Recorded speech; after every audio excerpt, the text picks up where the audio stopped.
Bonjour à tous et bienvenue. Il y a quelques jours, je tournais une vidéo autour des pires gestions de clubs de l'année 2023. Aujourd'hui, il est temps de faire l'inverse et de parler de ce qui se fait de mieux, de ce qu'il y a de plus sain et de plus cohérent en termes de gestion sportive dans le football européen.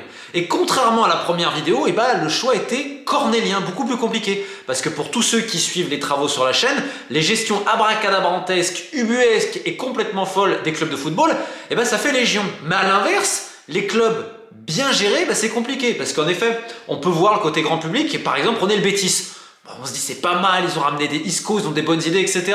Sauf qu'en fait, ça c'est ce qu'on voit sur le terrain. Mais l'arrière-cuisine, c'est que très souvent, quand il y a un transfert au Betis, c'est que t'as un mec qui mange. C'est les copains d'abord, les agents et tout. Donc en fait, c'est la grande différence entre ce qu'on peut percevoir sur le terrain et on va l'analyser là-dessus, on va dire oh mais ok, ils pensent et tout. Et en fait, la réalité qui est bien souvent très différente. C'est pour ça que c'est très difficile de dire qu'un club est bien géré parce que des fois, on est très souvent surpris et malheureusement, parfois pas dans les bonnes largeurs. Alors pour cette vidéo, on va faire comme la dernière, on va commencer par le top niveau européen, des clubs ensuite européens de renom, on passera un peu par la Belgique et on terminera par la France. Alors dans les clubs européens UP, il y en a quand même deux qui sont stables et cohérents et qui anticipent très bien, c'est Manchester City et le Real. Alors City, on avait fait une vidéo complète sur le fonctionnement là-dessus. Alors il y a quand même un point assez noir, c'est tout ce qui est vis-à-vis des contrats de sponsoring et tout ces dernières années.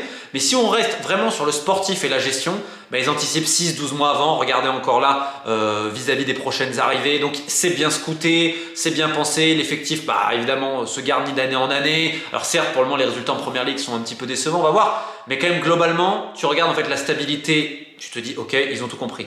Au Real, alors c'est vrai que la prolongation de Carlo Ancelotti a surpris parce qu'en début de saison, on l'annonçait partant à l'intérieur du club. Il y avait ses contacts aussi avec le Brésil. Finalement, on va le garder. Mais pareil, Madrid, c'est cohérent. C'est pensé 6, 12 mois, 18 mois, 24 mois à l'avance. On a déjà doublé des postes pour l'avenir. Et c'est vrai qu'au club, on attend énormément de Arda Güler. Tous les jours étaient impressionnants à l'entraînement. Là, on ne veut pas le brusquer parce qu'on l'a fait revenir trop tôt. Donc si vous voulez, c'est quand même très bien pensé. Alors certes, il y a des fois des dossiers. Mais globalement, en fait, c'est cohérent. Tu comprends ce qu'ils veulent faire au niveau de la direction. Il y a d'autres clubs de bon niveau européen qui méritent des petites mentions. On va penser à Arsenal parce que je vais comparer avec l'Arsenal d'il y a quelques années où c'était le tout business, le tout magouille, les Edu, les Kia Joorabchian, les agents qui avaient pris possession du club. Aujourd'hui, c'est moins le cas. Aujourd'hui, Arsenal respire, on reparle foot, on a remis le foot bizarrement devant avec l'énorme influence d'Arteta. Donc une petite mention pour Arsenal. Dans les clubs un petit peu moins huppés, je vais quand même mettre une énorme pièce sur la Real Sociedad qui est peut-être en Europe le projet le plus sain. Alors certes les résultats en Liga, là, ils ont fait 2 nuls mais ça reste cohérent. L'année dernière ils font 4e, pas avec une attaque exceptionnelle, mais avec une défense solide. Mais en fait le projet, en fait tu comprends tout. Et pourtant cet été, alors ils vendent des joueurs encore comme d'habitude, ils en font venir quelques-uns, ils les ciblent. Alors c'est vrai qu'ils ont fait venir un jeune russe, Zakarian, je dois peut-être mal le prononcer, alors, il a 20 ans, ils ont mis un gros investissement, on va voir, surtout que là il est un petit peu blessé, mais les recrues, à part Amari Traoré, il n'est pas vraiment titulaire. T'as Kieran Tierney qui a pas mal joué, c'est une bonne idée de faire venir Kieran Tierney en prêt. Et ils n'ont toujours pas solutionné leur problème de neuf depuis le départ de Ishak à Newcastle l'été dernier. Sauf qu'en fait, malgré ça, tu sors premier de ton groupe en Ligue des Champions, et quand même pas un groupe non plus facile. T'avais l'Inter, Benfica et Salzbourg, si je dis pas de bêtises. En championnat, alors c'est vrai qu'il te manque souvent face aux gros, notamment offensivement, peut-être un peu de folie, parce que t'as pas vraiment de neuf. T'as pas de neuf depuis le départ d'Ishak, et ils n'ont pas réussi à combler ça. Néanmoins, en fait, il faut reprendre la construction d'effectifs et en coulisses. Parce que tu as un mec qui s'appelle Roberto Olabe, qui est le directeur sportif, qui est le grand Manitou, énorme bosseur. C'est-à-dire que la Sociedad, ils ont les listes de tous les joueurs en fin de contrat, de partout, etc. Avant, c'est ultra bien travaillé, même dans la région, parce qu'il y a la concurrence pour les jeunes avec Bilbao. Ils te sortent toujours des gamins. Alors évidemment, on peut penser à Zubimendi, mais pas que. Tu peux penser à Oyarzabal. Alors, c'est encore à Sabal là en plus, il met pas mal de buts cette année, il a aussi joué un petit peu à Eibar en jeune. Tu as également, j'ai perdu son nom, Barcia, quelque chose comme ça, si je dis pas de bêtises, qui vient de ta formation. Et tu as surtout des mecs en fait qui ont évolué avec ton équipe depuis des années. Des Merino, des Mendes notamment au milieu de terrain, des Lenormand derrière. Et c'est des mecs aujourd'hui, certains qui sont internationaux et c'est devenu des valeurs sûres. Kubo évidemment, quel gros talent. Alors certes, tu as le problème de neuf. Mais à la Sociedad, t'entends pas les mandats club, t'entends pas les agents, t'entends le scouting, t'entends la data, t'entends le travail, t'entends de l'humain, t'entends de la formation et en fait tout est calibré pour que le club fonctionne malgré un budget moins élevé que d'autres. Donc en fait c'est un modèle de ce qu'ils ont fait avec également un entraîneur qui est là depuis des années. Enfin, que dire, que honnêtement, bravo à la Sociedad. Et pourtant, parce qu'il y en a qui vont juste juger les résultats en disant t'es en haut du classement, tu travailles bien. Non, il n'y a pas que ça. Parce que si tu regardes leur mercato l'été dernier, tu te dis bon, c'est peut-être pas que des succès, mais en fait ils avaient scouté avant, ils avaient simplement mis les profils. Enfin, c'est bien pensé. C'est vrai qu'ils ont besoin de régler ce problème de neuf, mais dans l'absolu, depuis des années, et même cette année-là 2023 qui est même incroyable pour eux, un énorme bravo à la Sociedad. Dans les bonnes mentions des clubs européens, alors on avait parlé d'Aston Villa, en effet, j'aimerais aussi dire Newcastle. Alors c'est vrai que Steve Nixon, bon il fait du Steve Nixon, mais moins quand même qu'à l'époque, hein, t'as toujours 2-3 petits micmacs, mais qu'est-ce que c'est cohérent depuis l'arrivée des Saoudiens, honnêtement. Il y en a beaucoup qui pensaient que ça allait être le n'importe quoi, bah non, pas du tout. Et Brighton, on va quand même mettre un petit truc sur Brighton. Alors Brighton qui il y a des années c'était n'importe quoi, mais là, honnêtement, depuis un petit moment, ça travaille bien et ça nous amène à un deuxième point. Parce que Brighton, le propriétaire Tony Bloom, est également actionnaire de l'Union Saint-Gilloise, actuellement leader du championnat belge. Alors l'Union Saint-Gilloise, c'est un club historique en Belgique, qui a été champion, mais c'était dans les années 20-30. Donc c'était un club historique, le matricule 10, qui ensuite s'est fourvoyé, perdu un petit peu dans les divisions inférieures, etc. Ils sont remontés suite un peu au rachat, je crois que c'était il y a 2 ans, si je dis pas de bêtises. L'an dernier, ils font une super saison. Ils retrouvent donc Coupe d'Europe. Super résultat, ils font des gros transferts, notamment leur attaquant Boniface, je ne dis pas de bêtises, c'était allé chercher en Norvège qu'ils ont vendu plus de 20 patates en Allemagne. Et en fait, qu'est-ce que ça travaille bien. Mais qu'est-ce que ça travaille bien l'Union Saint-Gilloise. Alors, il y en a qui vont vous dire, oui, mais il y a beaucoup de l'influence de Modji Bayat, etc.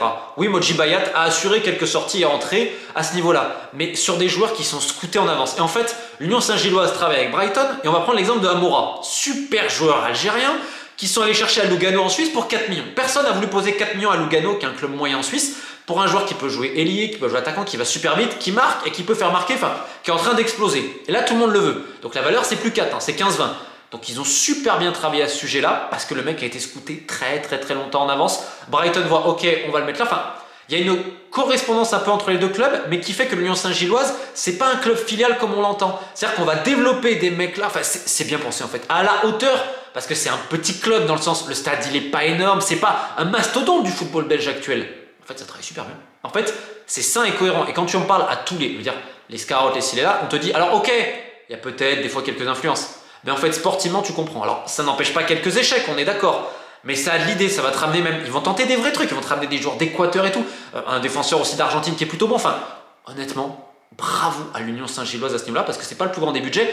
Et c'est vrai que quand tu vois l'Antwerp et tout, vu tout ce qu'ils perdent, mieux vaut quand même le modèle de l'Union Saint-Gilloise. En Belgique, évidemment, on peut mettre quelques mentions pour Genk, la Gantoise et un petit peu moins vis-à-vis de Saint-Tron. Mais voilà, globalement, à ce niveau-là, c'est pas mal. Et maintenant, on arrive sur notre dernier chapitre, le football français. Et je connais pas l'arrière-cuisine de tous les clubs, donc en Ligue 1 je vois personne, honnêtement. Rennes c'est pas un club malsain, mais ils sont quand même plantés cet été, donc on va pas les mettre dans la meilleure gestion, loin de là, 2023. Je vois pas. Le Havre je connais pas assez pour en parler. On aurait pu mettre, de l'extérieur ça fait une belle histoire, mais je sais pas comment se passe la tambouille, donc je pourrais pas expliciter. Donc on va parler simplement de club de Ligue 2, et évidemment Concarneau en numéro 1 de très loin. Un club sain, qui a travaillé son tissu économique local, qui n'a pas été par les collectivités. Et en fait, c'est ça la morale de cette vidéo. Notamment dans le football français, voire un peu belge. Moins t'as d'argent, plus tu dois avoir d'idées. C'est pour ça qu'en Ligue 2, vous voyez des Rodez, des Pau, bah, c'est des petits budgets. Donc en fait, ça doit se creuser les méninges. Alors ça n'empêche pas quelques problèmes, il y a eu des petits problèmes d'égo de là à Pau, mais là, ça prend super bien. Rodez, ça arrive toujours à s'en sortir. C'est cohérent ce qu'ils font à Rodez. Globalement, c'est cohérent. Et Concarneau, mon Dieu, qu'est-ce que c'est cohérent? C'est-à-dire qu'ils sont montés en Ligue 2, on a gardé la même lignée. Et le pire dans cette histoire, c'est qu'ils ne peuvent pas jouer à domicile, que les collectivités locales ne les aident pas vis-à-vis de la rénovation du stade, que la LFP et son président cherchent à quand même à couler Concarneau, c'est une réalité, hein, faut pas déconner. Quand tu sais qu'on veut faire passer presque un amendement pour dire que si t'as pas de stade fixe, tu pourras pas être là pour la Ligue 2 et tout, c'est une mesure un peu spéciale Concarneau. Sauf qu'évidemment, le président du club et d'autres ont également des relais politiques, donc il y a cette espèce de bataille qu'on avait expliqué il y a un petit moment. En fait, Concarneau en plus ça joue au foot, enfin c'est que dire, honnêtement, c'est super à ce niveau-là.